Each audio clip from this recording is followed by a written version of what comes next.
Hi guys, and welcome back to World of Tanks. And yes, that is the FV201 A45. This is the Black Edition, and yes, it does stir up painful memories, as those of you that have seen my previous look at this will know. I thought I would go back and do a bit of a revisit because I cocked it up so badly last time. That 17-pounder is fantastic down at tier 6 on, say, the TOG or the Boilermaker, the Firefly, but up at tier 8 it's more of a liability, to be honest. You've got 150 damage on a heavy tank at tier 8. You have to hit things, and yeah, as you've just seen there, I thought this was a tier 8 and reviewed it as such. Yeah, anyway, it's not. It's tier 7 premium British heavy, and I'm not going to go into all the details and everything else because I did that in the other review. Plus, if you go back, you can have a good giggle at me making a fool of myself. But essentially, well, like I say, tier 7 heavy. The only other tier 7 heavy the British have got is the Tech Tree one, the Black Prince, of course. And this uses the same 17-pounder gun, which is very typical of British heavies. Up until tier 9, you do get medium tank guns. And to give a basic description of it, and I'll give you the basic figures and things like that.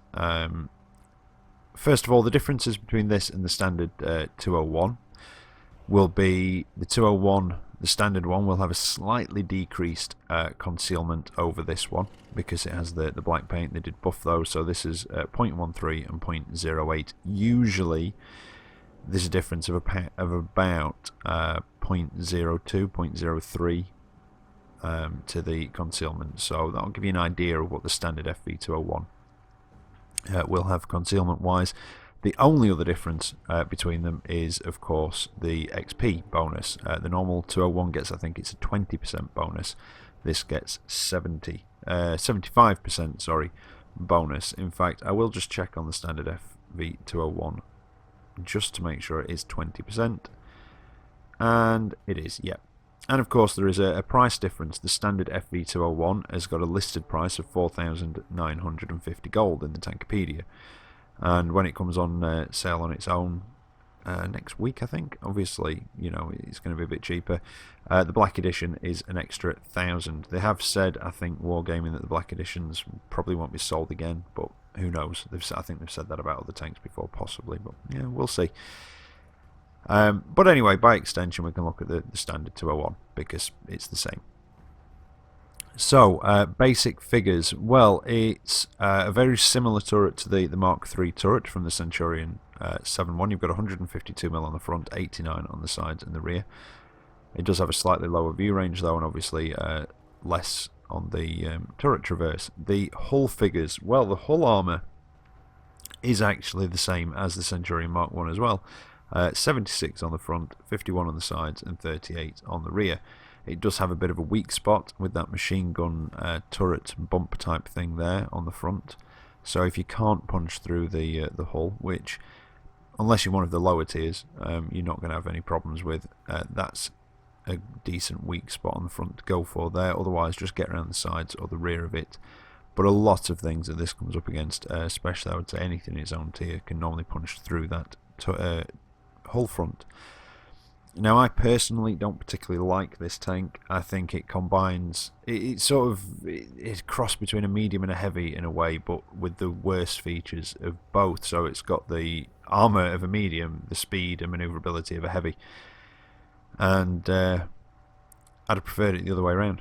To be honest, you know, not quite the armour of a heavy, but something a bit more up there with a bit more mobility. And personally, I think that this should have been given either a speed and mobility increase, not as much as the Comet, which is the other tier, which is the tier 7, sorry, British medium, but maybe the sort of speed of the Centurion Mark 7.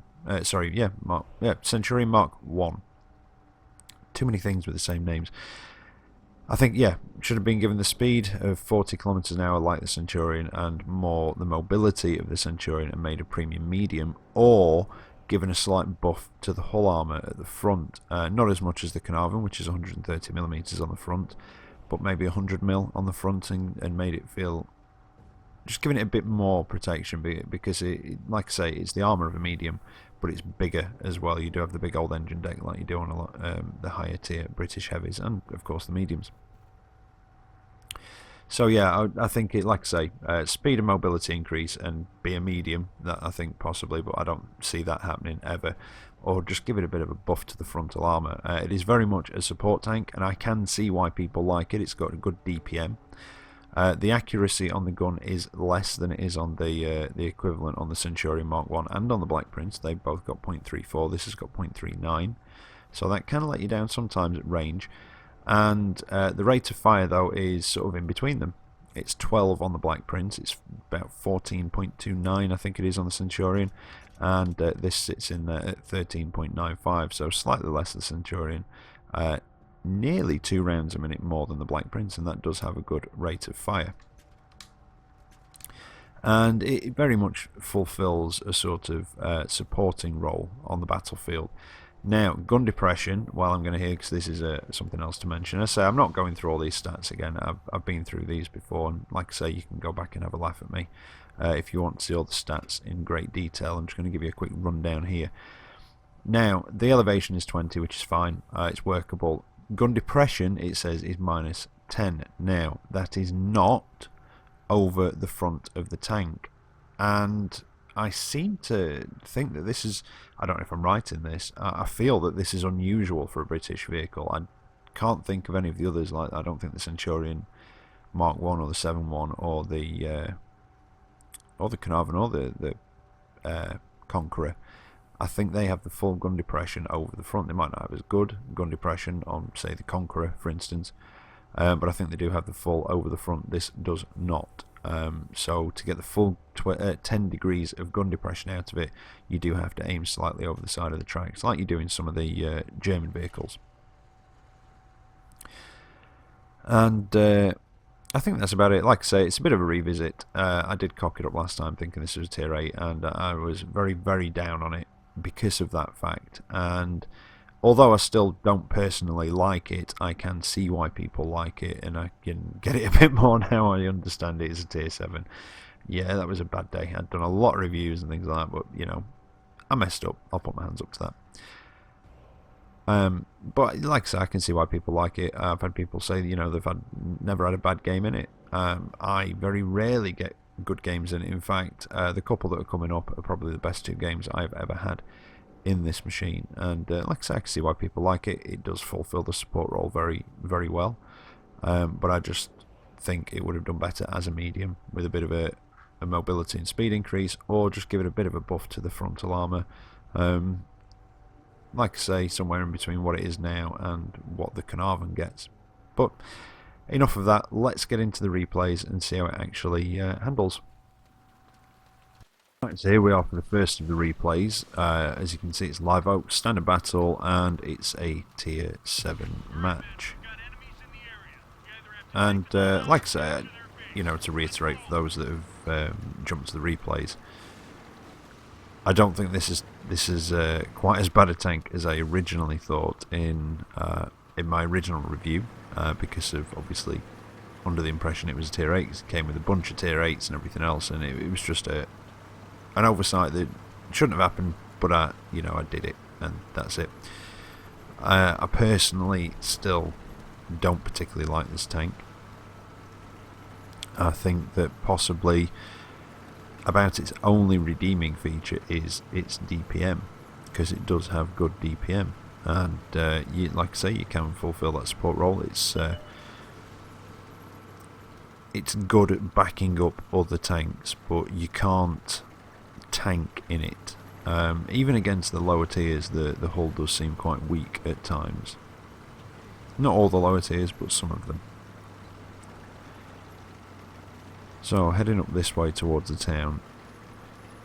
It's a bit of a, I don't know, I possibly would have gone the bridge way in this because of the gun depression and the fact that the turret is really, you know, your strongest point. You really want to be using that gun depression, hiding your hull as much as possible in this if you do have to get a bit closer. But that's not always easy to do, like I say, because your gun depression where you don't get the full gun depression over the front of the tank.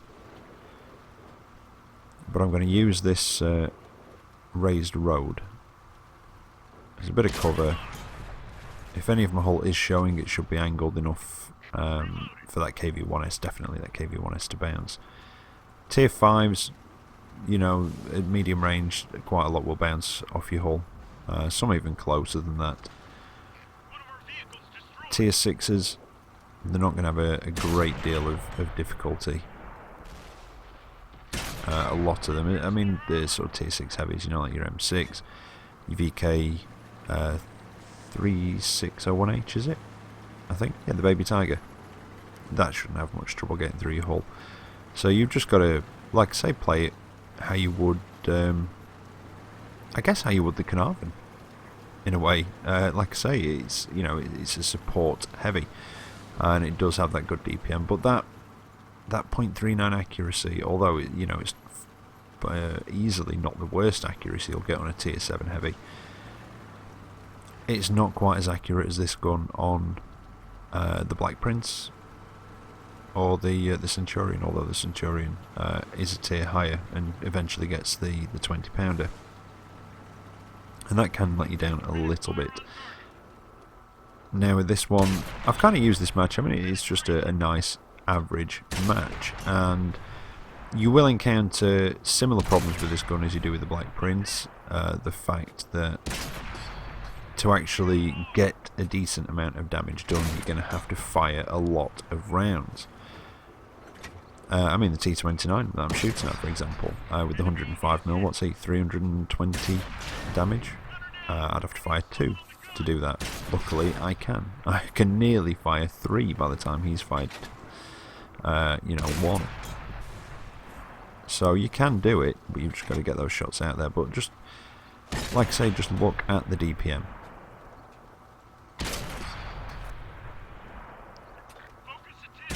What's the reload on it? 3.7 seconds?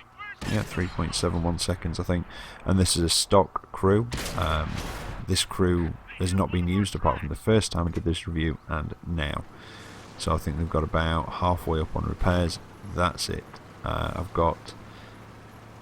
What equipment have I got on here? I know I've got optics to try and improve the view range. Like I say, with it being a support heavy, I'd rather have that extended view range. Possibly a vertical stabilizer if I can have one on it. Do you know, I really can't remember now. And I've only just been in the garage. But yeah, like I say, sort of a fairly average round. And the reason I did turn around, because I did head up to the town originally, and I turned around and came back, is there didn't really seem to be much up towards the town end. We had a few heavies up there who seemed to be dealing with things, and down this bridgeway did seem to be struggling a little bit. So I turned around to try and put some in to the guys that were sort of down here, that T29. Managed to get a bit of damage done on him. Hit the T67 as he came up over that embankment with the railway on it. I think I surprised him and managed to take out the T37 there. But it looked a bit more dire down this way, so I thought, you know, I can get back, hopefully help out a bit, which I seem to have done, and now we can push round. And like I said, I thought the guys in the town, there were enough of them up there, I think, that could have handled it. There didn't seem to be a great deal of resistance from the enemy team up that way. And I've come over this side because I'm hoping to get that heavy in render range. There he is, KV3. Just let it aim in. There we go. Start working him over with the DPM, hopefully. The medium's gone up and taken out one of RT. And now there's the KV3, there's another RT, and there's a tank destroyer left. Now he's popped off. There he is again. I was going to carry on and see if I can get him into my own spotting range, but somebody spotted him. I think he's about there, is he? Nope, not quite. And I was just considering going further into the swamp, and then I noticed, obviously, he'd been destroyed. So there you go. But I am going to cut through the swamp, I think, to try and get up towards RT and the tank destroyer. I don't know if I'll get there. I don't think it's looking particularly likely, but to be honest, I don't think it would have made a difference if I'd have carried on more solid ground, to be honest. I still don't think I would have got there in time. It was a T25/2. There's a heavy closing in. RT's, well, we've got two RT that'll obviously know where he is. And it shouldn't be long before he's done. There he is. And yeah, he's done. So there you go, the end of the match. Not a particularly exciting match, pretty average match in it. But it does highlight some of its features. You know, it's like I say, it's DPM. That's the main thing about this. 1,763 damage done, 12 pens. You know, you do 12 pens in a, you know, T29 just because it was there and I was shooting at it, you're going to be looking at over 3,000 damage. You know, probably, obviously, you know, you've got high rolls, low rolls, etc. But yeah, you're going to be looking possibly 3,000 damage and above. For 12 pens with this, you're looking at around, well, as you saw there, 1,700. And that is the thing with this gun. It's not a bad gun, don't get me wrong. It's not a bad gun, but it is definitely a medium tank gun. But if you can get yourself in a position where you hold down, where you're using that gun depression slightly, so you can increase the armor on your turret, and you can just keep this gun firing, and just keep the shells raining down there. You can keep people tracked with it. It does have its upsides, the 17-pounder, as well as its downsides. But here we are. We're on Ghost Town. This is a tier 9 match this time, and I'm going to try and put it into that more supporting role if I can. And that is where this tank shines.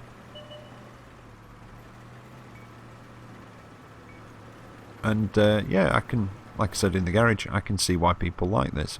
You know, I can. It's just not for me. So I'm going to work my way down the eastern side.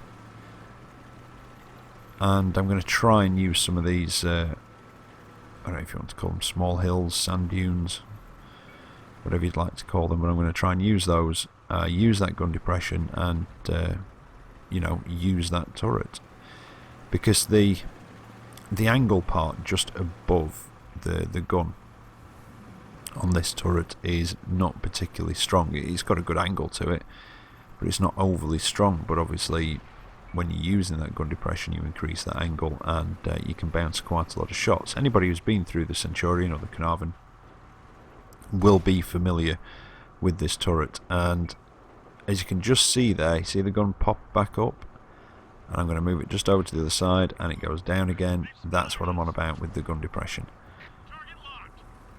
In fact, I think this was the second match I'd been in it today, and in fact only the second match I've been in, I think, in this tank since I did the review. No, sorry, I might have done one match in it the other day, but I did forget about that gun depression over the front, so that was just to illustrate it. Now I managed to, well, I say I managed, between us we got that T29 to back up, and as the hammer came around the corner there, I was reloaded to put a shell into him and finish him off. And I'm not going to get in too close, I'm still going to stay back. I have not got good armour on the hull, and that's what you have to remember. And that was a nice shot to set him on fire, and I managed to finish off the T29 as well, and that is one of the upsides to this gun, that rate of fire. Still going to stay back a bit though, take it steady. Obviously I'm within their render range, but I'm outside of their view range, so that's nice.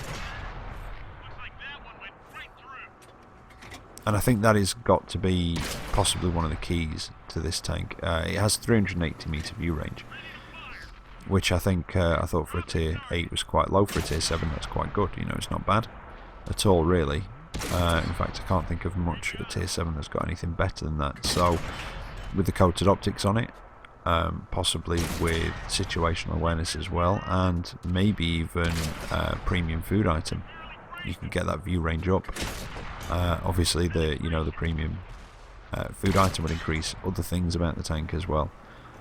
But yeah, outspotting your enemies with this, and then just sort of rain down shells, almost it's almost an incessant sort of barrage from this gun. And that was one of the things I liked about this gun on the Centurion Mark 1 as well. I love the 20-pounder on that tank. But the fact that it had this gun with a rate of fire of just over 14 rounds a minute, you really could put those shells out. Now, with this not getting preferential matchmaking and seeing up to tier 9, you are going to have to carry some premium ammunition, as you can see I do there, because sometimes the 171 pen on this 17-pounder just isn't quite enough. So I do carry a few extra APCR in this, and I'm even considering possibly upping it slightly, because you can get through those 20. I mean, if you come up against something particularly tough that you're going to need to use the premium ammo on, or a few things that are particularly tough, should I say, you can soon go through those premium ammo. I managed to get one through the front of the T10. I'd swap because I knew there was a T10 there. And luckily I got another one into him just before he managed to take a shot at me. And now we're being capped, and I was hoping to get back to reset cap, and just as I started pulling across, they popped up on radar, and it's like, great. I really should have gone for the Tiger there, but I need to get away from that fatherland. I was just hoping to get something to pen him other than that. Did I manage to get one through? And yeah, I was kind of just hoping that somebody might have been able to distract him a bit, or, put a hit into him and maybe slow him down. But unfortunately, there's not many of us left on our team, and there was nobody in a position to do so, so I couldn't get back to reset cap, couldn't get away from this guy, and all I can do is try and do as much damage to him as I can before the inevitable happens.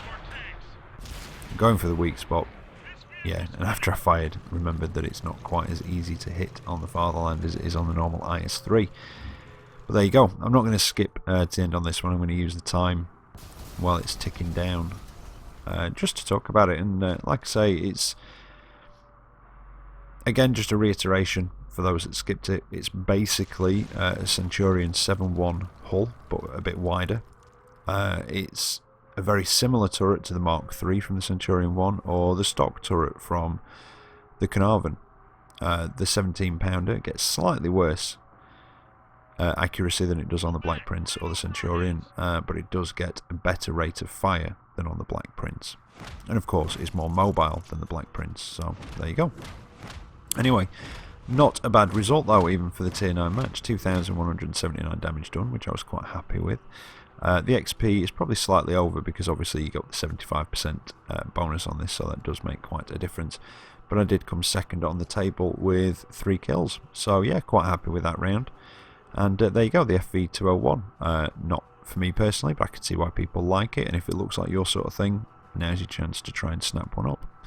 Anyway, I hope you've enjoyed that video, and well, I hope you have a good weekend, and I shall be back on Sunday with another one. So until then, take care out there, and I'll catch you next time. See you later.